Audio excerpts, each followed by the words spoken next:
आदरणीय पक्षप्रमुख उद्धव बाळासाहेब ठाकरे यांनी जे आता नवीन वाडे तालुक्यात नियुक्त्या केलेल्या आहेत त्या नियुक्त्यामध्ये संपूर्ण वाडे तालुक्यामध्ये आनंदाचं वातावरण निर्माण झालेलं आहे।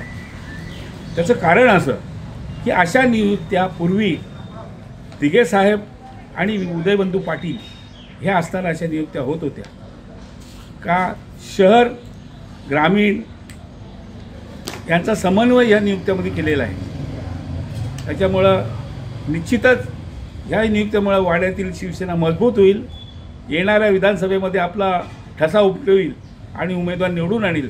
कारण नुकताच सिनेटच्या ज्या निवडणुका झाल्या त्याच्यामध्ये वाडे तालुक्यातील भरघोस मतदान झालेलं आहे आणि नवीन ज्या नियुक्त्या केलेल्या आहेत ते आदरणीय प्रकाश केणे उपजिल्हा प्रमुख आणि आदरणीय निलेश पाटील तालुका प्रमुख यांनी अतिशय मेहनत करून आणि चांगला रिझल्ट दिलेला आहे।